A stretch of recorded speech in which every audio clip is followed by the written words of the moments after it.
અમે Rajkot Sorathiyawadi circle 80 foot road બાજુ અમે રહી છીએ અને મારી દીકરી આજથી 2 મહિના પહેલા 2 થી સવા 2 મહિના પહેલા ઇલિયાસ નામનો વ્યક્તિ રાત્રે 2:30 વાગે એને 4 વ્હીલમાં લઈ ગયો હતો અને થોરાડા પોલીસ ચોકીમાં અમે અરજી કરેલી।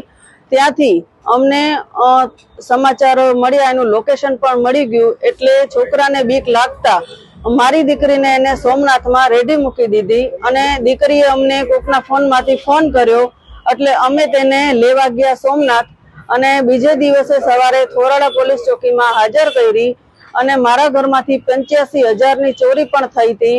સાહેબે પૂછપરછ કર્યા છતાંય મારી દીકરી બોલી નહીં કે પૈસા મેં લીધા છે, એટલે એને બીક લઈ ગઈ કે શું છે તો અમને નથી ખબર, પણ અમે પૈસા જાતા કર્યા, મારી દીકરી મળી ગઈ એટલે અમે શાંતિથી બેસી ગયા। અમે આગળ કોઈ પણ કાર્યવાહી એના વિશે કરી નહીં અને 4-5 દિવસ શાંતિથી બેઠી હતી। પછી એક ને એક જીદ કરવા માંડી કે મારે મમ્મી પપ્પા ભેગું નથી રહેવું, મા બાપ અમને નથી જોતા અને મને અહીંયાથી મારા મોટા મામાનો દીકરો છે માણાવદર ગામમાં 4 મારા મામાજી છે ત્યાં મને મૂકી આવો। એટલે મોટા મામાના દીકરા સાથે અમે નક્કી કર્યું, મોઢું મીઠું કરાવી તેને ત્યાં અમે મૂકી આવ્યા।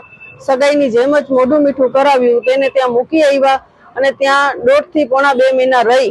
મારા મામીને પેરેલેક્સનો હુમલો છે, ત્યાં કોઈ કામ કરવા વાળું નહોતું એટલે નક્કી કર્યું અમારા બધા મોટાએ કે વાંધો નહીં, ભલે અહીંયા રહીએ આરામથી અને કામ બામ કરશે અને એની ઉંમર અત્યારે 15 વર્ષ અને 2 મહિના છે દીકરીની ઉંમર। તો અમે એવું નક્કી કર્યું કે એની 18 ઉંમર પાકે પછી અમે એના સમૂહ લગ્નમાં લગ્ન કરાવશું, પણ 1.5 થી પોણા 2 મહિનામાં જ અમારી દીકરીને આજથી 4 દિવસ પહેલા બપોરે 12 વાગે અમારી દીકરીને મારા મોટા મામાના દીકરાના ઘરેથી મારી દીકરીને ભગાડી ગયો છે ઇલિયાસ નામનો વ્યક્તિ। એટલે અમે ભગાડી ગયો એના બીજા દિવસે માણાવદર પોલીસ ચોકીમાં બપોરે 12 વાગે ફરિયાદ કરેલી। આજે ફરિયાદ કર્યું એને 3જો દિવસ થયો છે। અમને કાલ બપોરે 12 વાગે લોકેશન પણ કીધું કે કઈ જગ્યાએ છે ને આ તે અમે ખબર તો પડી ગઈ, પણ હજી સુધી કોઈ એનું નિર્ણય નથી આવ્યો। એટલે મારી દીકરીને સહી સલામત ઘરે અમને પહોંચાડો અને ઇલિયાસ નામના વ્યક્તિની ધરપકડ કરો, એના ઉપર ફોસ્કોની કલમ લગાડો અથવા જે કોઈ પણ બીજી કલમ લાગતી હોય એ કલમ લગાડો અને મારી દીકરીને 4 દિવસ આજે થઈ ગયા છે, એના સાથે ભગાડીને લઈ ગયો છે એટલે એની સાથે જે પણ કોઈ ખોટું કામ કર્યું હોય એટલે એની પણ મેડિકલ ચેકઅપ અમે કરાવવા માંગી છીએ અને કોઈ પણ એવું ખોટું થયું હોય એની સાથે તો એની પણ જે કલમ લાગતી હોય એ કલમ પણ એની માથે લાગવી જોઈએ। એટલે હવે ત્યાંથી તો કોઈ અમને સમાચાર નથી મળ્યા માણાવદરમાંથી। અમને એવું કીધું કે તમે જાઓ, અમને સમાચાર મળશે કોઈ પણ જાતના તો જાણ કરશું, તમને મળે તો તમે જાણ કરજો।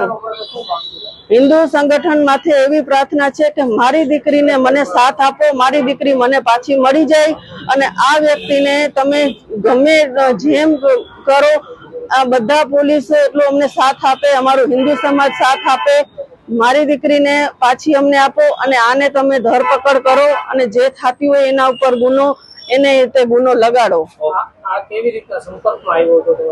અમે 80 ફૂટના રોડ બાજુ 7 થી 8 મહિના થયા રહેવા ગયા છીએ। ત્યાં જિલ્લા ગાર્ડન થી આગળ આપણે જઈએ ત્યાં પાનની દુકાન છે, ત્યાં એ છોકરો બેસતો, મારી દીકરી ત્યાં જાતી દુકાને 5 થી 6 વાર।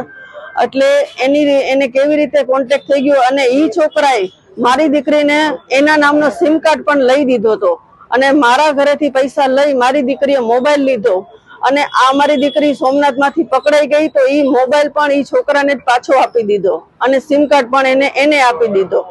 એટલે ઘણું બધું અમારું નુકસાન થઈ ગયું અને આ છોકરાએ અમારી છોકરી પર શું કર્યું છે અમને નથી ખબર। અમારી છોકરી અમારું માનતી જ નથી, ઈ ઇલિયાસ નામના વ્યક્તિનું જ માને છે। ઈ બાળક બુદ્ધિ છે, એનામાં સમજ નથી અને આ એનો ગેરઉપયોગ કરે છે। અમારી માંગ તો એમ કે અમારી છોકરી ઘરે આવી જાય સહી સલામત એવી અમારી માંગ છે અને આને આ વ્યક્તિને સજા પડવી જોઈએ। આ લવ જીવાતનો વિકસો ન કે આ બધું એને હલવાડવાના ધંધા કર્યા। બરોબર। અને આ છોકરી તમારી પાછી નહીં આવવા માંગે તો છોકરી તો હવે છોકરી નો આવે એવું તો ન થાય, પણ એને એના માટે કંઈક કરી મૂક્યું છે એટલે એનું જ નામ લે છે, અમારું નામ નથી લેતું। બરોબર। શું અપેક્ષા તમારી સરકાર પાસે પોલીસ પાસે સામે જોવા થશે? અમારી અપેક્ષા એમ છે કે અમારી છોકરી અમારી પાસે આવી જાય ને આવો કદમ કોઈ બીજી દીકરીમાંથી ન થાય એવી અમારી અપેક્ષા છે. હિન્દુ સંગઠનો પાસે કઈ અપેક્ષાઓ છે? હિન્દુ સંગઠન પાસે આપણે અપેક્ષા છે અમારો સાથ આપે બધાય સાથ સહકાર આપે ને અમારી છોકરી આવી જાય ઘરે. શેનો સાથ સહકાર શેનો જોઈએ તમારી? સાથ સહકાર આપણે હિન્દુ છીએ એટલે આપણે એટલો સાથ સહકાર બધા પાસે માંગીએ કે અમને સાથ સહકાર આપે. છોકરી 15 વર્ષની છે ને આ ભાઈ જે એને લઈ ગયો છે એ 2 છોકરાનો બાપ છે એવી અમારી અપેક્ષા છે. કાયદેસર કાર્યવાહી થતી હોય છોકરા ઉપર. ઓકે.